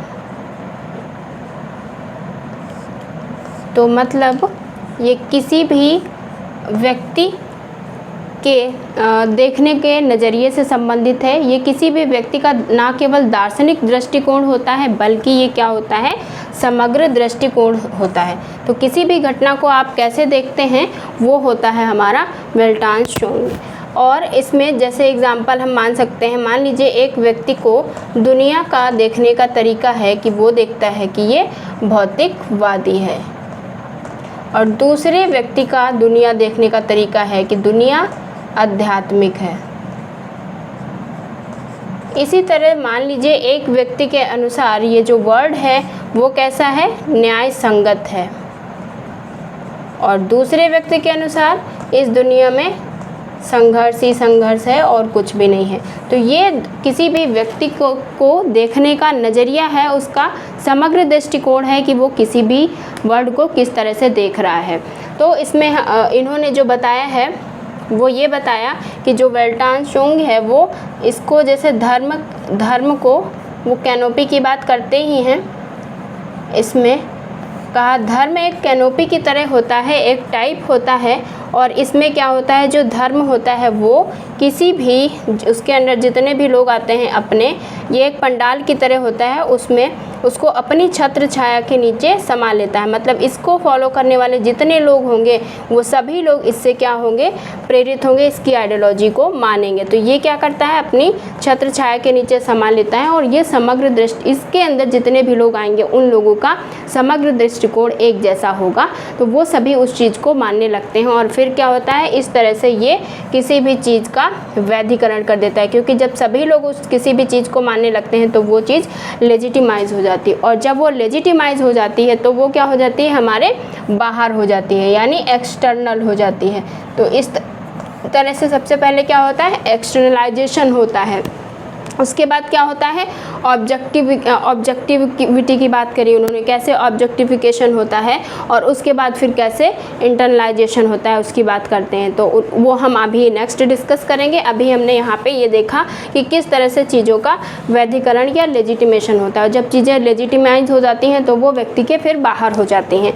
तो इसमें हम इसको समझ सकते हैं कि किस तरह से ये हुआ। जैसे मान लीजिए सबसे पहले किसी ने दहेज के बारे में सोचा होगा, उसने लिया होगा, उसको लगा होगा इसमें तो फ़ायदा है, उसने दूसरे को बताया, फिर दूसरे लोग भी लेने लगे, फिर वो एक परंपरा चल गई। उसके बाद जैसे मान लीजिए कि कोई लोग भ्रष्टाचार करते हैं, करप्शन करते हैं, तो वो पहले किसी ने घूस ली होगी, उसने उसको दिया होगा, फिर उसके बाद उसने सोचा मैंने दिया है तो फिर मैं भी लूँगा, फिर उसने सोचा मैं भी लूँगा, फिर वो एक हैबिचुअलाइजेशन हो गया, मतलब वो संस्था में आने लगा। इस तरह से उसको क्या हो गया, सभी लोग मानने लगे और वो फिर स्वीकार हो गया। सही है या गलत है उससे मतलब नहीं है, लेकिन अब वो बन गया तो बन गया। तो इसी तरह वो क्या होता है, एक समग्र दृष्टिकोण होता है किसी भी चीज़ को देखने का, चाहे आप ये ऐसे देखो चाहे ऐसे देखो, ये मानो या ये मानो, आपका वो दृष्टिकोण होता है। तो वो क्या होता है, समग्र दृष्टिकोण होता है। तो इस तरह से हमने इसको समझने की कोशिश की, और ये 4 हमारे लेबल्स हैं जिसके आधार पे कोई भी संस्था लेजिटिमाइज हो जाती है। तो ये हमारे थे objective components of reality,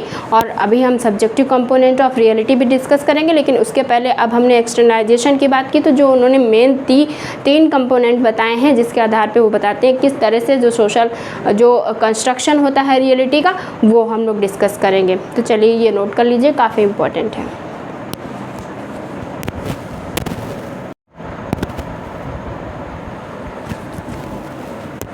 okay, अब हम लोग वो चीज़ डिस्कस करते हैं जो लोग सभी लोग जानते हैं, और ये तो हर जगह आपको मिल जाएगा। जब हम लोग पीटर बर्जर की सोशल कंस्ट्रक्शन ऑफ रियलिटी पढ़ते हैं तो उसमें ये 3 जो कंपोनेंट मैंने लिखे हैं वो आपको कहीं भी देखने को मिल जाएंगे, और यूजीसी नेट में तो अक्सर ही पूछे जाते रहे हैं। तो यूजीसी नेट में आपने देखा होगा कि ये सीक्वेंस में पूछता है कि कौन पहले कौन बाद में, कभी इधर से पूछता है कभी उधर से लगा देता है, तो आपको यहाँ से लगाना होता है। पीजीटी में भी अक्सर आता रहा है, तो बहुत ही पुराना क्वेश्चन है, तो इस पर हम ज़्यादा डिस्कस नहीं करेंगे। और इसके पहले हमने जो भी चीज़ें बताई वो ज़्यादा नहीं पता होंगी शायद, तो वो काफ़ी इंपॉर्टेंट रह सकती हैं, क्योंकि जब भी आपका एग्ज़ाम नया कभी आने का क्वेश्चन पॉसिबिलिटी होगी तो वहाँ से आएगा। यहाँ से तो ऑलरेडी आप सभी को सब कुछ पता है, तो हम बहुत ही शॉर्टकट में इसको बताएंगे। जैसे कि अगर हम हम बात करें एक्सटर्नलाइजेशन की, तो एक्सटर्नलाइजेशन इसके पहले हमने जो पढ़ा था लेजिटिमेशन, उसके थ्रू जब हमारी कोई चीज़ जब रियलिटी एक्सटर्नलाइज हो जाती है तो वो कैसे होती है। तो पहला स्टेप हमारा एक्सटर्नलाइजेशन का है। तो इसमें एक इम्पॉर्टेंट जो कॉन्सेप्ट रहेगा या पूछा जा सकता है वो है सोसाइटी इज़ ह्यूमन प्रोडक्ट। ये पूछा भी जाता है, वो अक्सर ही कहते रहे हैं, तो क्या पता ये पूछ ले। ह्यूमन प्रोडक्ट का मतलब है सोसाइटी को सबसे पहले जो इसकी रियलिटी कंस्ट्रक्ट की वो किसने की, ह्यूमन ने कंस्ट्रक्ट की। क्यों? क्योंकि ये जो उसकी अतीत की जो भी उसकी क्रियाएं रही थी उनका परिणाम होता है। तो यहाँ पे बात होती है पास्ट में क्या रहा, उसने कैसे सोचा और किस आधार पे उसने रियलिटी को बनाया, तो उसका ही परिणाम होता है। और वो तब तक जो भी अतीत की जो गतिविधियाँ होती हैं, जब तक वो गतिविधियाँ चलती रहती हैं तब तक वो रियलिटी बनी रहती है, और जिस दिन वो गतिविधि बंद हो जाती है फिर उस दिन वो रियलिटी भी ख़त्म हो जाती है। तो सोशल सिस्टम कैसे चलता है, वो चलता है इन पास्ट की एक्टिविटीज़ से। तो पास्ट की एक्टिविटी से चलता है। जैसे कि आप सती प्रथा की बात करें तो सती प्रथा पहले किसी ने बनाया होगा, उसने सोचा होगा कि ये करते हैं तो वो सोशल रियलिटी बन गई थी। उसके बाद जब तक वो गतिविधि लोगों को सही लगी, चलती रही, तब तक वो रियलिटी रही। लेकिन जिस दिन वो गलत लगी लोगों को उस दिन उन्होंने उस चीज़ को हटा दिया। तो ये तब तक चलेगा जब तक समाज के लोग चाहेंगे, तब तक वो गतिविधि चलती रहेगी और इस तरह से वो कंस्ट्रक्ट होती रहेगी। तो एक्सटर्नलाइजेशन कैसे होता है, क्योंकि हम सबसे पहले समाज में हमें क्या होता है, किसी ने एक ने बनाया होगा और वो एक्टिविटी जो भी होती है उसको हम क्या करते हैं, आइडेंटिफाई करते हैं, उसको हम देखते रहते हैं और सीखते रहते हैं। किस तरह से? सोशलाइजेशन के माध्यम से,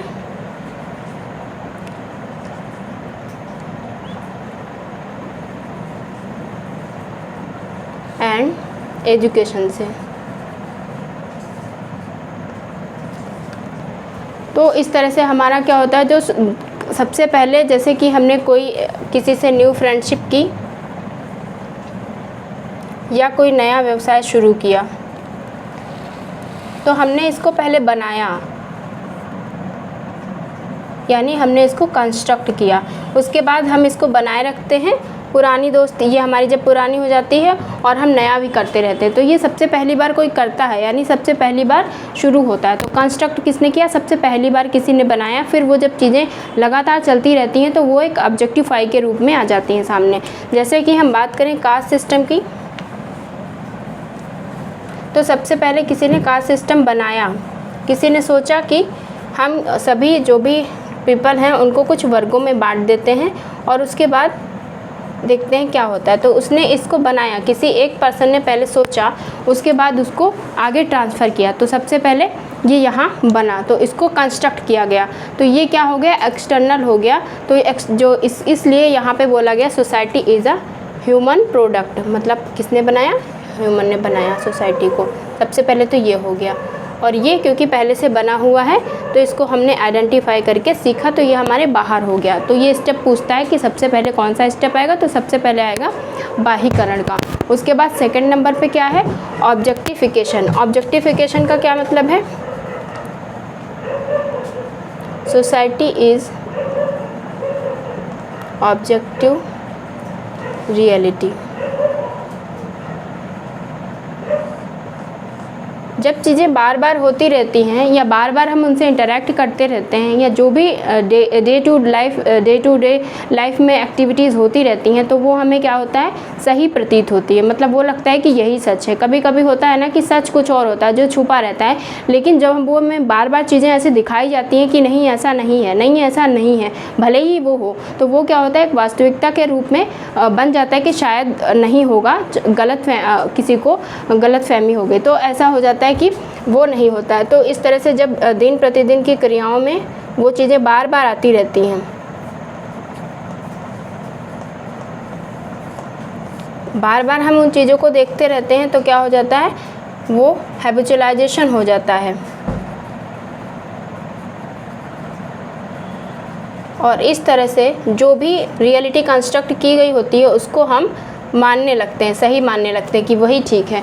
जैसे किसी ने जिसने कास्ट सिस्टम पहले बनाया होगा वो तो कुछ टाइम के बाद चला गया, वो नहीं है, लेकिन वो जो कास्ट सिस्टम बनाया गया वो आगे आज भी सस्टेन कर रहा है। तो लोगों ने उसको मानना सही चालू कर दिया कि हाँ ये सही है। तो कास्ट सिस्टम क्या हुआ, आज भी चला आ रहा है क्योंकि लोगों ने इसको मान लिया। ये एक प्रूफ हो गया, वैलिड प्रूफ की तरह हो गया और इसको लोगों ने मान लिया तो वो आगे भी सस्टेन कर रहा है। तो इस वजह से यहाँ पे बोला गया सोसाइटी इज़ ऑब्जेक्टिव रियलिटी। में भी ये भी पूछ ले कि ये क्या है, तो इसको आपको इससे मैच करना होगा। उसके बाद हम आते हैं इंटरनलाइजेशन, जो कि हमारा लास्ट स्टेप होता है। तो इसमें क्या होता है, मैन इज़ सोशल प्रोडक्ट। यहाँ पे मैन क्या हो जाएगा, सोशल प्रोडक्ट हो जाता है। वो कैसे, यहाँ पे तो ह्यूमन बना रहा था सोसाइटी को, लेकिन यहाँ पे मैन जो है वो सोशल प्रोडक्ट हो जाएगा, यानी सोसाइटी मैन को बनाती है। वो कैसे बनाती है, क्योंकि ये जो कास्ट सिस्टम उसने बताया कि ये कास्ट सिस्टम ठीक है, उसको फॉलो किया, फिर इसको ये सोशलाइजेशन के थ्रू किसी और को बताया गया। तो यहाँ पे हमें सोसाइटी में जब हम आए तो हमें बताया गया जो कास्ट सिस्टम था वो उसमें ये चीज़ें होती हैं और ऐसे होता है, ये ऊपर होते हैं, ये नीचे होते हैं, इन सब चीज़ों को हमें सिखाया गया। तो जो किसी और ने यहाँ पे बनाया था वो हमको यहाँ सिखाया गया, तो हमने इसको समाज के द्वारा सीखा। सोसाइटी में जो भी हो रहा था उसको हमने इंटरनलाइज किया, उसको सीखा और उसको हमने सही माना। फिर हमने जब उसको मान लिया तो हमने अपने आगे आने वाली पीढ़ी को ट्रांसफ़र किया। तो इस तरह से क्या हुआ, ये जो कास्ट सिस्टम हमने सीखा वो हमको समाज ने बताया। तो यहाँ पे मैन क्या हो गया, man is a social product हो गया। तो इस तरह से वो चीज़ें फिर से वापस हो गई। तो इंटरनलाइजेशन कब होगा, लास्ट में होगा। यहीं पे कन्फ्यूज़न हो जाता है कि पहले ये होगा, फिर ये होगा, फिर ये होगा। और ये क्वेश्चन खूब पूछे गए हैं यूजीसी नेट में, तो आपको अच्छे से ही पता ही होगा, ऑलरेडी आप ये जानते ही होंगे। या आप EOI करके ट्रिक भी बना सकते हैं, लेकिन ऐसी कोई नीड नहीं है क्योंकि बहुत ही सिंपल चीज़ है। पहले एक्सटर्नलाइजेशन होगा, फिर ऑब्जेक्टिफिकेशन होगा। जब कोई चीज़ वैलिड हो जाएगी, वैधीकरण हो जाएगा। और इसमें लैंग्वेज का बहुत बड़ा रोल होता है, क्योंकि ये वैध कौन बताता है, तो भाषा ही बताती है कि क्या चीज़ें सही हैं क्या गलत है। जैसे दो लोगों की अगर दोस्ती हुई, जो मैंने यहाँ पे बताया था, तो वो कैसे हुई, यहाँ पे ये लैंग्वेज के माध्यम से उन्होंने इनके मीनिंग को शेयर किया, यानी शेयर्ड मीनिंग हुआ, तब इनके मीनिंग को वो समझे, तो वो ऑब्जेक्टिव रियलिटी बनी, मतलब उन चीज़ों को वो समझ पाए। तो लैंग्वेज का काफ़ी रोल होता है, इसके थ्रू ही ऑब्जेक्टिव रियलिटी बनती है। तो कास्ट सिस्टम यहाँ पर क्या हुआ, हमने सीखा, हमको सिखाया गया कि यही सच है, हमको बताया गया, ऐसा हमारे ऊपर थोपा गया, तो हमें बताया गया, तो हमने इसको माना। तो कास्ट सिस्टम हमें कैसे मिला, हमारे जो पहले लोग बना गए थे, जो भी पहले बनाया होगा वो एक्सटर्नलाइजेशन हो गया। ऑब्जेक्टिव क्या हो गया कि वो सच मान लिया सोसाइटी ने, और फिर वो हमको बताया जा रहा है कि ये है, तो हमने इसको माना। तो इंटरनलाइजेशन के भी कुछ वो होते हैं की पॉइंट की किस तरह से होता है। तो सबसे पहले क्या होता है, वो हमारी आदत में आता है, क्योंकि हम दिन प्रतिदिन में रह के उसको देखते हैं कि किस तरह से हो रहा है। तो जो हमारी डेली की लाइफ एक्टिविटीज़ होती हैं उसमें हम चीज़ों को सीखते हैं, सोशलाइजेशन के माध्यम से, एजुकेशन के माध्यम से। तो हमने उसको देखा तो वो हैबिचुअलाइजेशन हो गया, हमारी हैबिट में आ गया। और इस तरह से वो क्या हमने क्या किया,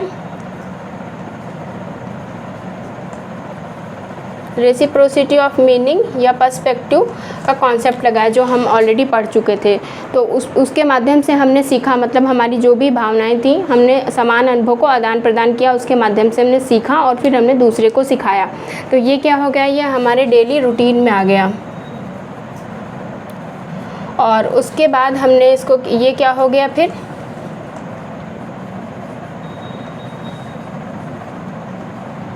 इसका इंस्टीट्यूशनलाइजेशन हो गया, संस्थाकरण हो गया। और जब इसका संस्थाकरण हो गया तो फिर ये चीज़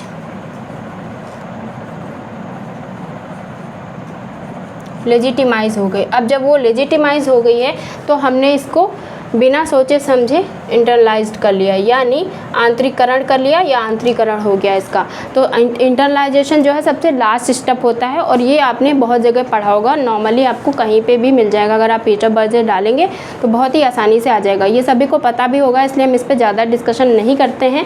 लेकिन इसमें एक चीज़ बता दें कि इन्होंने कहा कि ये सब चीज़ें कैसे होती हैं, सोशलाइजेशन के थ्रू होती हैं। और इसमें इन्होंने सोशलाइजेशन को दो पार्टों में बांटा है।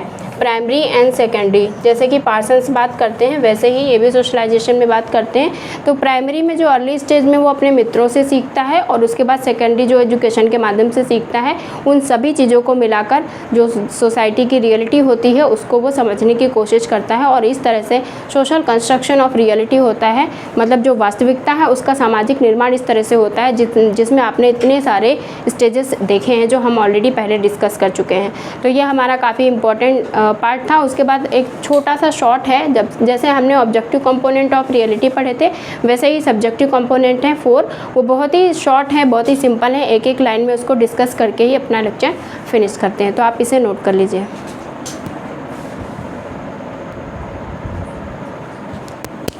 ओके, जैसे हमने ऑब्जेक्टिव कंपोनेंट ऑफ सोसाइटी पढ़ा था वैसे ही हमारे सब्जेक्टिव कंपोनेंट ऑफ सोसाइटी भी हैं। ये बहुत ज़्यादा इंपॉर्टेंट नहीं है, लेकिन मे भी पूछ लें या फिर कहीं आपको ध्यान रहे कि 2 कंपोनेंट बताए थे तो हम इसलिए डिस्कस कर दें। तो इंटरलाइजेशन ऑफ रियलिटी, जो कि हमने बहुत डिटेल में बताया है कि जो वास्तविकता है उसका हम आंतरिकरण कैसे करते हैं। तो सबसे पहले हम अपने जो प्राइमरी एंड सेकेंडरी सोशलाइजेशन के थ्रू करते हैं और उसमें हम अपने मित्रों से पहले सीखते हैं, उसके बाद हम एजुकेशन से सीखते हैं। वो भी हमें काफ़ी चीज़ें बताती है क्या सही है क्या गलत है, और उस तरह से हम जो हमारी रियलिटी होती है उसको हम फाइंड आउट कर लेते हैं कि ये सही है ये गलत है। उसके बाद हम इंटरनलाइजेशन एंड सोशल स्ट्रक्चर की बात करें तो सामाजिक संरचना, जो उसमें भूमिकाएं होती हैं, नॉर्म्स होते हैं, जो भी प्रतिमान पहले से बने होते हैं, सामाजिक संरचना भी हमको बताती है कि ऐसा हो रहा है, पहले से ही जो कास्ट सिस्टम चला आ रहा है उसको फॉलो किया जाए तो हम उसको मानने लगते हैं और वहाँ से भी हमें काफ़ी वास्तविकताओं का पता चलता है और हम उसके आधार पे अपने आइडियाज़ को फॉलो करते हैं। उसके बाद है थ्योरीज़ अबाउट आइडेंटिटी, जो पहचान है उसके बारे में जो सिद्धांत होते हैं, ये एक की एलिमेंट है किसका, सब्जेक्टिव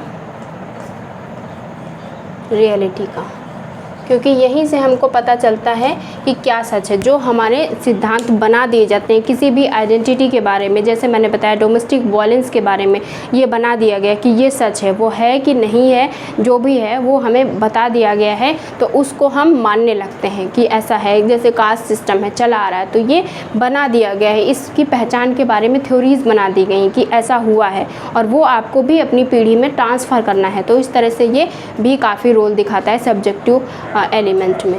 उसके बाद है हमारा ऑर्गेनिज्म एंड आइडेंटिटी, जो ऑर्गेनिज्म होता है जीव और पहचान, वो भी एक काफ़ी इम्पॉर्टेंट रोल निभाता है, क्योंकि इसके द्वारा हम प्रभावित भी होते हैं और जीव खुद भी वो प्रभावित होता है और हमको करता भी है। तो इसका भी काफ़ी रोल रहता है आइडेंटिटी में, रियलिटी को बताने में कि किस तरह से क्या रियलिटी है उसको पहचान करने में ये भी काफ़ी हमारी हेल्प करता है।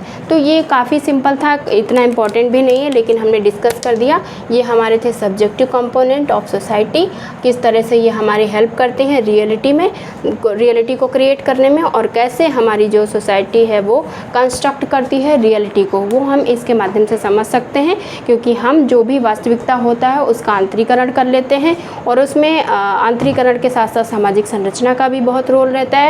जो भी थ्योरीज़ होती हैं उसके आइडेंटिटीज़ होती हैं उसके बारे में थ्योरीज़ बना दी जाती हैं, और लास्ट हमारा ऑर्गेनिज्म एंड आइडेंटिटी है। तो इस तरह से हमने सारी चीज़ों को बहुत ही अच्छे से समझा है और बहुत ज़्यादा टाइम भी लिया है। अगर आप भी इतना टाइम देंगे तो आपको भी बहुत अच्छे से चीज़ें समझ में आएंगी, क्योंकि पीटर बर्जर में हम लोग नॉर्मली ऐसे एक्सटर्नलाइजेशन, ऑब्जेक्टिफिकेशन और इंटरनलाइजेशन के बारे में पढ़ते हैं, लेकिन हमें अब क्योंकि कंपटीशन बहुत ज़्यादा हो गया है तो इन सारी चीज़ों को पढ़ना पड़ेगा। और जैसे अगर हम बुक्स की बात करें तो इन्विटेशन टू सोशोलॉजी और जो social construction of reality, homeless mind और पिरामिड्स एंड सेक्रीफाइस, ये कुछ बुक्स हैं जो ज़्यादातर पूछी जाती रहती हैं, फेसिंग अप टू मॉडर्निटी। लेकिन अब और भी बुक्स इंपॉर्टेंट हो गई हैं नई नई, जैसे कि मैंने बताई आपको फार ग्लोरी, वो भी इम्पॉर्टेंट है, मूवमेंट एंड रेवोल्यूशन वो भी इम्पॉर्टेंट है, और कई सारी मैंने बुक्स बताई जो इन्होंने दूसरों के साथ भी मिलकर लिखी हैं, जैसे सोशोलॉजी रीइंटरप्रेटेड वाली बुक जो थी वो केनलर के साथ उन्होंने लिखी थी, वो भी काफ़ी इम्पोर्टेंट है। और इसी के साथ बहुत इनकी बुक्स हैं जो कैपिटलिस्ट एंड रेवोल्यूशन है, वो भी नई है, मतलब इतना पूछी नहीं गई है, तो हो सकता है पूछी जाए। तो ऐसी कुछ बुक्स हैं जो जिन पे आपको ध्यान देना है, जैसे फेथ पे इन्होंने कुछ बुक्स लिखी हैं, रूमर्स पे बुक लिखी हैं, ऐसे ऐसे इनके थीम्स हैं जिस पे आप शायद गेस नहीं कर सकते हैं। सब टाइटल अगर पूछ लेगा तो उनका treaties on sociology of knowledge है कि आप कभी कभी सब टाइटल भी पूछ लेता है तो कन्फ्यूज़न हो जाता है कि ये बुक तो पीटर बर्जर ने लिखी नहीं है। तो ये सारी चीज़ें आपको क्लियर होंगी और बहुत सारी ऐसी चीज़ें क्लियर होंगी जो शायद बहुत ही ढूंढने पे मिले। तो उन सभी चीज़ों को हम एक पास ला के आपके पास रखे हैं और अगर आपको कुछ भी बेनिफिट होता है तो please do like share and subscribe my channel. और पीटर बर्जर में इतना ही था जो कि मैंने आपके साथ सब कुछ लाने की कोशिश की है एंड आई होप आपको वो कहीं ना कहीं हेल्प करेंगे। अगर आपको वीडियो पसंद आती है तो हमारे चैनल को फॉलो करें। Thank you for watching the video.